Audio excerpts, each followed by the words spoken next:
Hello Chatbot lovers, this is Marucci from the Hexabot team, and in today's video we are going to dive deep into Hexabot.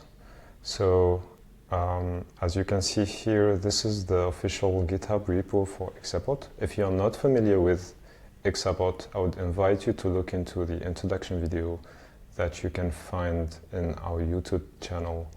So Hexabot is an open source AI chatbot builder, and it allows you to create and manage your own chatbots.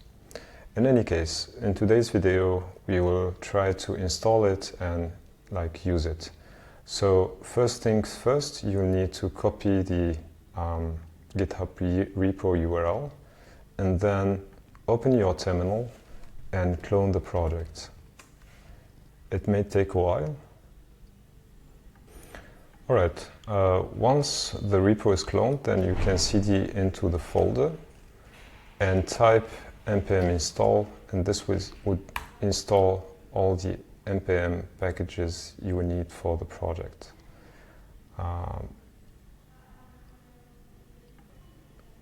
Alright, now this is done. First thing that you need to do is to do npx hexabot init. And so the Hexabot CLI will generate a .env file that will contain all the environment variables that you will need to customize if you need to.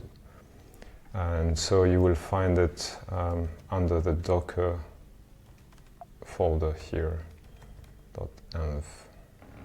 Yeah. In any case, so once that's done, you can either do a Hexabot start or Hexabot dev.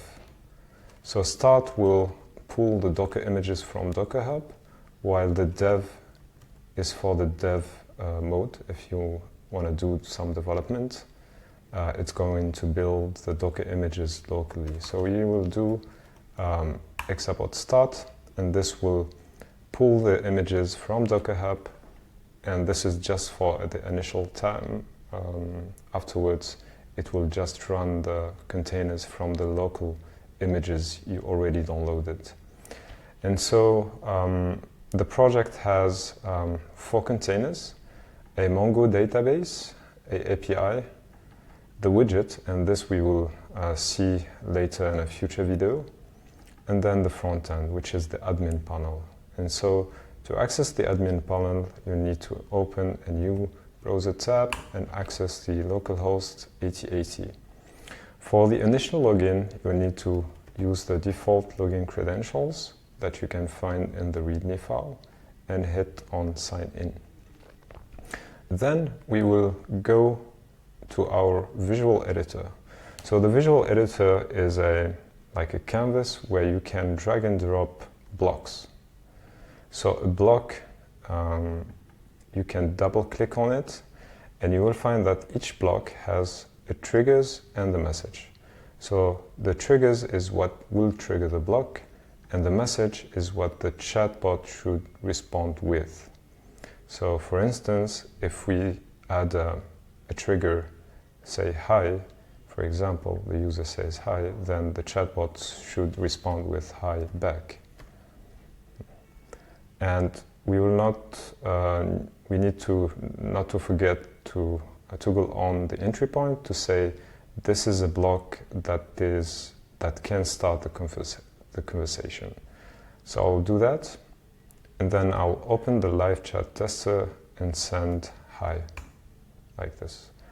And then, so what it will do, it will send back the message that we put here, right?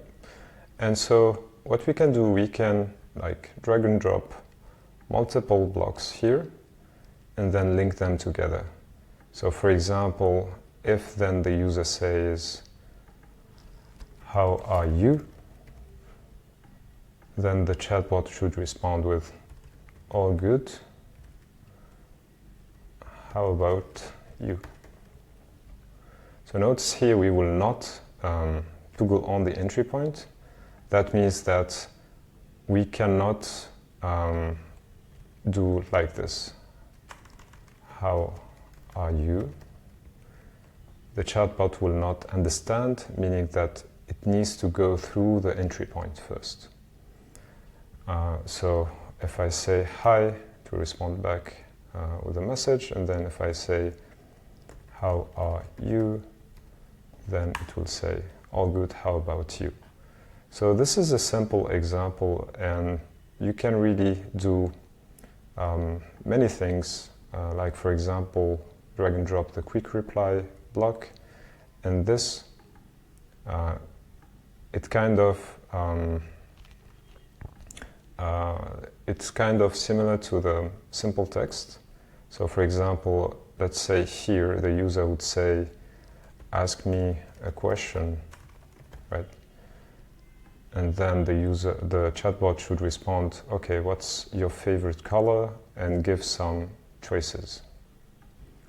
All right, so that's gonna be it for today's video, but we will dive deep into the other blocks in future videos.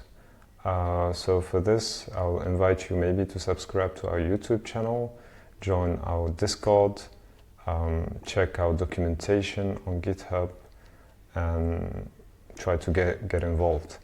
I would love to hear your feedback. Please put some comments, and see you soon.